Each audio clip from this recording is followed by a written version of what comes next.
ചിലരങ്ങനെയാണ്, നമ്മളെ കുറ്റപ്പെടുത്താൻ വേണ്ടി ജനിച്ചവരായിട്ട് നമുക്ക് തോന്നും. പക്ഷെ ചില സാഹചര്യം വരുമ്പോൾ അങ്ങനെയുള്ള ചിലരെ നമ്മുടെ കൂടെ കാണും.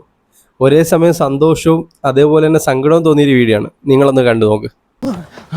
എന്തിനാ നാളെ അവളെ പെണ്ണാണ് ചെല്ലാനെന്ന്? അതിന് ഞാൻ ആരെയും കൊണ്ടുപോകാനാണ്? എനിക്ക് ആരുമില്ലല്ലോ. എന്റെ വീട്ടിൽ നിന്നും ആരെയും കൊണ്ടുപോകാൻ പറ്റത്തില്ല, ഫുള്ള് കലക്കാണ്. എടാ ആയാലും സെറ്റ് ചെയ്ത വല്ല അകന്ന ബന്ധു പറഞ്ഞ് നിന്റെ അയൽപ്പക്കത്തുള്ള ജാനത്തുള്ള വിളിക്കട്ടെ.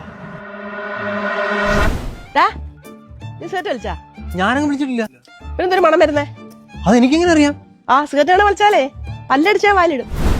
അത് ശരിയാവില്ല, അവർക്ക് ഭ്രാന്താണ്. എടാ അവരാകുമ്പോ ഒറ്റയ്ക്ക് താമസിക്കുക. ഇങ്ങനെയുള്ള ചിലർ നമുക്ക് റിലേറ്റ് ചെയ്യാൻ പറ്റും, നമ്മുടെയൊക്കെ ലൈഫിൽ ഉണ്ടാകും. എന്തെങ്കിലും ആവട്ടെ.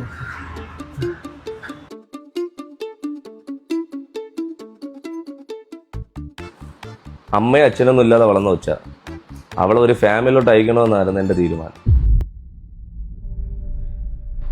പിന്നെ കല്യാണം അത് കുറച്ച് ആർഭാടമായിട്ട് നടത്തണം, എല്ലാ ബന്ധുക്കളെയൊക്കെ വിളിച്ച്. ഇത് രണ്ടും നിന്റെ കൈകളിലോട്ട് അവളെ തന്ന നടക്കില്ല.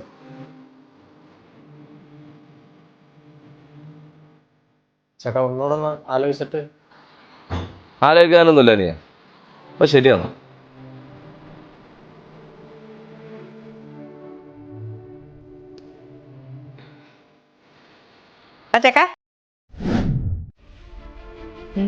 സംസാരം കേൾക്കുമ്പോ നമുക്ക് ചിരി വരും, അതേ അവൾക്ക് സമയം മാത്രമല്ലല്ലേ, നിനക്ക് അച്ഛനും അമ്മ ഇല്ലായിരുന്നല്ലേ? എന്നിട്ട് നീ അവളെ പൊന്നുപോലെ നോക്കിയില്ലേ? അതുപോലെ അവനും പൊന്നുപോലെ അങ്ങ് നോക്കിക്കോളും.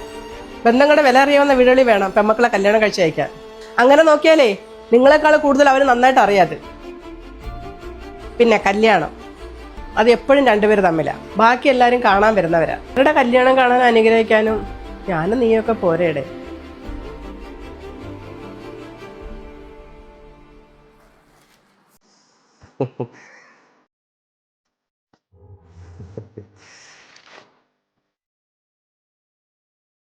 ഭയങ്കര ഹാർട്ട് ടച്ചിങ് ആയിട്ടുള്ള വീഡിയോ ആണ് കണ്ടത്.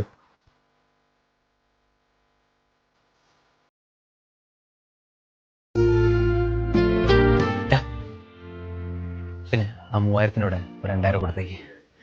ഞാൻ പറയാൻ വിട്ടുപോയി, അവര് പൈസ ഒന്നും വാങ്ങിച്ചില്ല.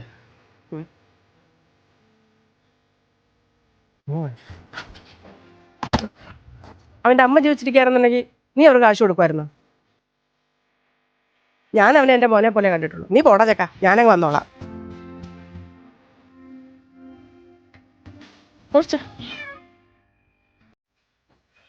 അമ്മേ പോവാം.